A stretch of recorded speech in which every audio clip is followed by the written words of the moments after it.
Perkenalkan, nama saya Ketut Pramesti Adinda Divani dengan NIM 2024 02010011 dari Prodi Bimbingan dan Konseling. Di sini berkaitan dengan ujian akhir semester 1 dan mata kuliah Dasar Pemahaman Tingkah Laku yang diampu oleh dosen pengampu Bapak Imade Mahardika. Saya akan membuat video wawancara mengenai sungai kehidupan seseorang. Di sini saya bersama rekan saya, di mana ia sudah berusia 25 tahun dan memiliki beberapa bisnis sampingan. Silakan memperkenalkan diri. Perkenalkan, nama saya Dita, usia saya 25 tahun. Saya adalah seorang lulusan Universitas Warmadewa, program studi hukum. Jadi saya lulusan sarjana hukum. Untuk sekarang saya bekerja di salah satu restoran dengan nama Dibras yang ada di Renon. Kebetulan saya bekerja di sana sudah lebih dari 2 tahun, mungkin menjelang 3 tahun di tahun 2025 ini. Oke, baik, terima kasih Kak Dita atas perkenalannya. Di sini boleh nggak sih aku meminta tolong Kak Dita untuk ceritain pengalaman-pengalaman hidup Kak Dita atau mungkin kejadian-kejadian yang paling memorable gitu dari umur yang paling Kak Dita ingat sampai sekarang, dan mungkin ada hal-hal yang berdampak untuk sikap dan sifat Kak Dita sampai sekarang. Boleh tolong diceritakan? Oke, tapi disclaimer dulu ya, kalau aku itu punya, mungkin ini bukan diagnos dokter, cuman aku itu kayak merasa aja gitu kalau misalnya aku itu punya short memory, jadi aku nggak akan mengingat hal-hal yang memang nggak nyelkit gitu. Jadi misalnya tuh kayak 1 bulan sebelumnya di hari Sabtu aku pergi sama siapa, itu aku nggak akan ingat. Tapi kalau misalnya 1 tahun sebelumnya ada suatu kejadian yang memang itu tuh buat aku tuh kayak seret gitu, itu tuh benar-benar aku inget gitu. Jadi kayak gitu. Jadi untuk pengalaman sama cerita-cerita aku di masa kecil itu nggak banyak sih yang aku ingat ya, cuman yang memorable itu sampai saat ini tuh adalah waktu itu aku pernah salah kasih mama aku tuh info untuk sekolah. Jadi kalau nggak salah itu mama aku tuh lagi mengandung adik deh kalau nggak salah ya gitu. Terus habis itu aku salah kasih info nih, jadi harusnya tuh masuk pagi. Itu aku SD sih, aku nggak inget itu umur, maksudnya antara umur berapa, tapi itu aku SD. Terus aku juga punya kakak nih di atas aku, jadi aku punya kakak itu 2 cowok-cowok. Jadi kakakku yang nomor 2 itu di atas pertama kan jadinya. Nah, kakakku yang nomor 2 itu masih sekolah di sana gitu. Jadi pas aku udah diantar sekolah, terus ternyata pas sampai sekolahan tuh sama teman-temanku tuh udah pulang gitu. Terus habis itu aku dimarah di motor, terus habis itu aku pokoknya diomelin di motor, diomelin, dipukul-pukul gitulah. Terus habis itu aku ingat sampai di siniku tuh kayak, mungkin mama tuh aku tuh gemes ya, jadi di siniku tuh kayak di apa sih, kayak dicakar, bukan dicakar, kok intinya berbekas lah gitu berdarah. Terus sampai sekarang tuh aku inget banget. Itu sih yang pertama yang memorable waktu aku kecil. Terus yang lainnya itu aku dibeliin sepeda. Jadi waktu itu aku ditanya kenapa pulang itu selalu ikut teman atau jalan gitu. Jadi nggak pernah on time pulangnya, tuh kadang-kadang sama orangnya tuh ganti-gantian pulangnya. Itu pas SD juga. Itu karena aku bilang iya soalnya nggak punya sepeda. Tapi kebetulan waktu itu aku tinggal sama nenek, dan rumahnya itu sama nenek tuh ya nggak sampai 1 kilo sih jaraknya mau ke sekolah. Dan itu sama bibi aku akhirnya dari tabungan dia beliin aku sepeda. Itu tuh bener-bener kayak gift yang aku dapat, yang aku inget. Mungkin karena itu terlalu kayak ada orang yang kasihan gitu, jadi kayak aku dibeliin sepeda.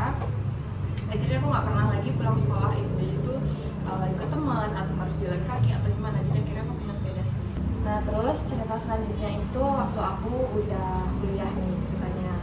Jadi aku kuliah itu di Warmadewa yang menurutku itu lumayan pricey banget sih. Jadi kebetulan pas aku kuliah itu masuknya 2018, jadi aku kena banget nih pas COVID. Jadi pas COVID itu aku sekitar semester 18-19 itu semester 4, berarti aku sekitar semester 5 deh kalau nggak salah.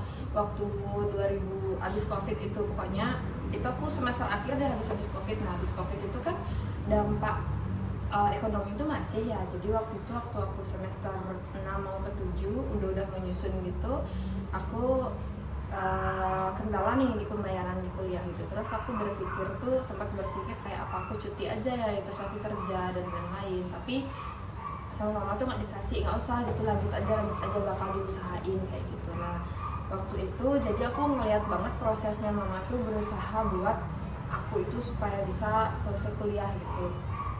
Tapi itu nggak semua, jadi misalnya ada pembayaran ABC, aku cuma bilang ke mama tuh pembayaran A aja, karena aku ngeliat betapa gigihnya dia itu buat berusaha gitu. Seandainya pembayaran A itu sekitar 2 juta, pembayaran B dan C sekitar lagi 4 juta, aku bakal usahain itu. Jadi aku waktu itu benar-benar yang cari duit, aku nggak tahu gimana ceritanya itu bisa ada aja gitu ya duitnya. Jadi waktu itu aku kan ikut senat nih kayak gitu, jadi aku banyak punya kenalan kakak kelas, dan kebetulan aku tuh sering ngumpul di senat. Jadi mereka itu aku sering lihat nih prosesnya untuk buat skripsi dan lain-lain. Aku nggak tahu kenapa kayak ada orang yang percaya sama aku, kamu bisa nggak bantuin aku bikin skripsi gitu. Nah jadi aku tuh bantuin dia bikin skripsi. Itu awalnya tuh bantuin bikin skripsi, aku tuh cuman bantuin aja gitu, aku nggak berharap something yang aku dapat gitu, enggak.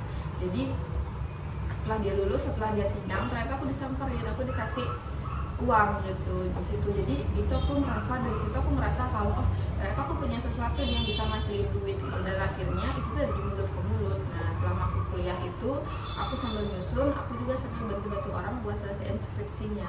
Mungkin kalau sekarang tuh bisa dibilang joki ya, tapi aku kayak nggak sepenuhnya joki gitu sih. Aku kalau misalnya memang dia bisa sendiri, dia sendiri. Kalau dia nggak bisa, dia baru aku gitu. Nggak yang full dari nol banget bikin skripsi, buatin terus dibayar full gitu, nggak kayak gitu sih waktu itu ya, waktu kuliah. Jadi itu salah satu pendapatan aku untuk akhirnya aku bisa sampai di sidang. Nah baru di sidang doang nih gitu. Jadi tapi mama tuh taunya yang kayak bayarnya 1 juta, 2 juta, sisa itu aku cari sendiri gitu. Terus akhirnya waktu wisuda, yudisium wisuda, aku udah sidang, kendala lagi nih gitu. Soalnya waktu di Ramadewa itu, waktu angkatanku, pokoknya waktu yudisium sama wisuda itu ngabisin sekitar kurang lebih 7 juta, itu cuma pembayaran doang.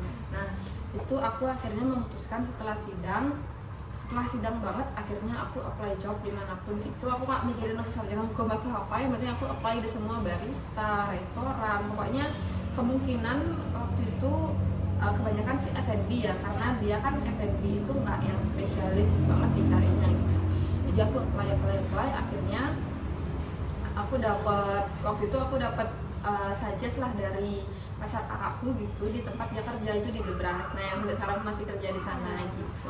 Jadi aku apply di sana dengan gaji bener-bener di bawah UMR banget. Cuman waktu itu karena baru melek kan, jadinya aku merasa cukup sih gitu. Akhirnya aku kerja di sana itu kurang lebih sekitar kurang dari setahun. Akhirnya aku bisa ngumpulin uang pakai aku wisuda sama yudisium. Jadi aku tuh wisuda sama yudisium itu late nih, jadi nggak barengan sama angkatan. Padahal aku lulusnya itu bisa dibilang cepat, lumayan cepat. Jadi orang-orang tuh baru sidang tuh April nih, waktu tahun itu April, aku tuh awal Februari udah selesai sidang.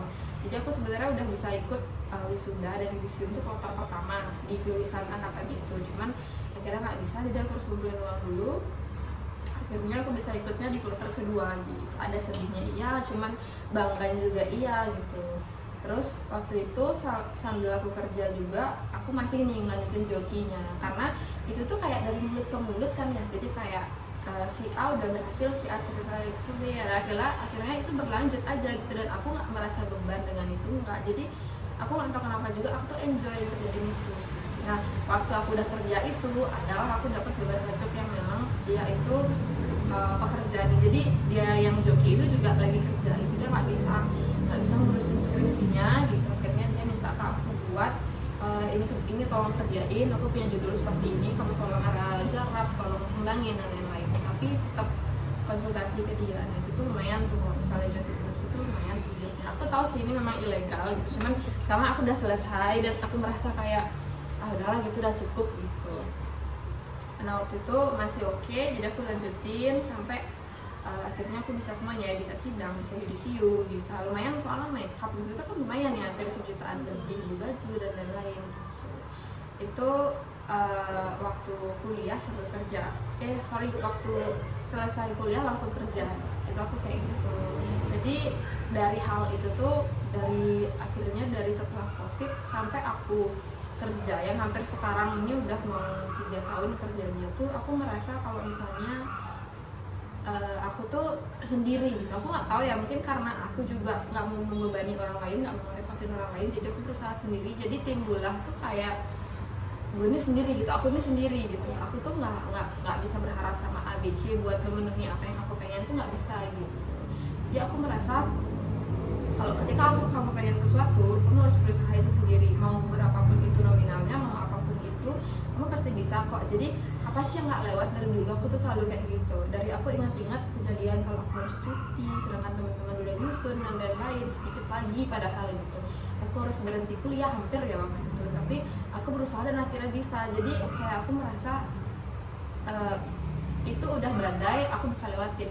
Masa yang segini, yang gerimis kayak gini aku nggak bisa lewatin gitu. Jadi aku selalu yang kayak ketika ada masalah, aku pasti bisa gitu. Jadi aku selalu berusaha, itu pasti bisa. Dan syukurnya memang belum ada yang gagal sih. Jadi kayak semuanya berjalan aja kayak gitu sampai akhirnya waktu itu aku bilang kan aku selesai joki skripsi itu.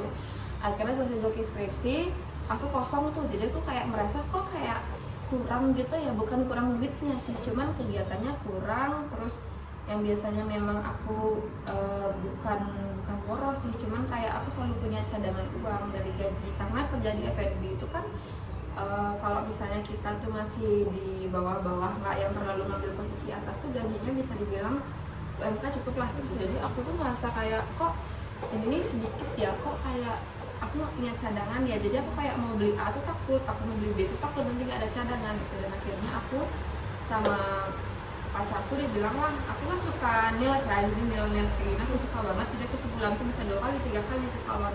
Terus aku selalu melihat dia tuh gimana sih caranya dia nih nge-nailsku bisa cantik. Aku selalu liatin, terus aku selalu kayak tanya dikit-dikit, aku selalu googling setelah itu. Jadi aku bilang, kenapa kamu nggak buka aja usaha nails gitu. Tapi waktu itu kendalanya aku nggak punya terlalu banyak modal nih, jadi aku harus otodidak. Atau sebenarnya nailsnya kan harus kursus ya, tapi aku bilang sama diriku, mbak kok bisa kok otodidak, ada kok. Jadi ada salon nih, dia tuh buka kursus nails nih, belum tentu dia itu dulu kursus gitu. Kenapa dia bisa kursusin orang? Nah aku tuh melihat tuh dari sana gitu. Aku bisa kok otodidak. Akhirnya aku belajarlah sendiri.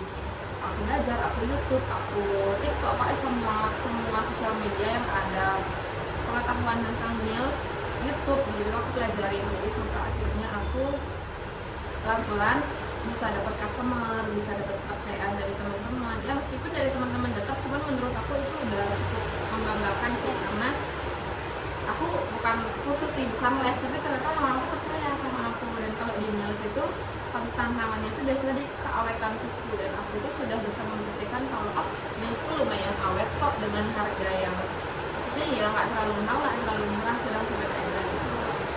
Itu sih. Jadi sampai sekarang aku masih kerja di Miras, aku punya bisnis nails kayak gitu. Jadi double income. Dan berdasarkan hal itu juga, jadi aku tuh kayak merasa kalau misalnya apa ya, masih banyak hal yang bisa kita lakukan di usia muda. Nggak cuma satu hal, nggak cuma jadi pegawai, nggak cuma jadi bisnis, tapi satunya punya bisnis lain juga gitu. Jadi aku belajar kayak kita tuh harus terus berkembang selama kita masih muda. Jadi dari pengalaman aku SMA sampai kuliah sampai aku kerja, itu benar-benar aku merasa kalau aku ini sendiri, aku harus berusaha sendiri tanpa bisa mengharapkan siapapun. Meskipun memang ada beberapa orang yang mau membantu, cuman aku itu lebih baik kalau misalnya aku butuh aku bakal call, tapi kalau misalnya aku nggak butuh ya aku akan berusaha dulu sendiri. Jadi dari situ tuh aku cukup merasa kayak hidup ini tuh kayak sepi aja gitu loh, kayak nggak ada support system gitu ya. Meskipun sekarang sebenarnya tuh ada support system, tapi karena kita tuh aku tuh merasa kayak aku selalu sendiri, jadi ya udah gitu kak, nggak, sekalipun memang tidak ada support system ya aku akan terus jalan, nggak masalah kayak gitu. Oke, menarik sekali cerita dari rekan saya yaitu Kak Dita, dimana dari pengalaman-pengalaman yang sudah ia lalui itu berdampak sampai saat ini, dimana ia dampaknya itu tidak harus bergantung kepada orang lain gitu. Dimana dari teori psikologi yang lain juga ada yang dinamakan nature dan nurture. Dimana nature itu adalah bakat yang terpendam dalam diri ia sendiri, dan nurture itu adalah bakat yang dilatih seperti itu. Dan Kak Dita ini bisa menyeimbangkan dari nature dan nurture-nya mereka. Baik, terima kasih Kak Dita atas pengalaman-pengalaman dan kisahnya yang sudah diceritakan. Itu sangat memotivasi saya sendiri, dan sudut pandang Kak Dita juga membuka pikiran saya menjadi lebih luas seperti itu. Terima kasih atas waktunya, dan semoga kita bisa mengambil pelajaran-pelajaran dari cerita Kak Dita hari ini. Terima kasih.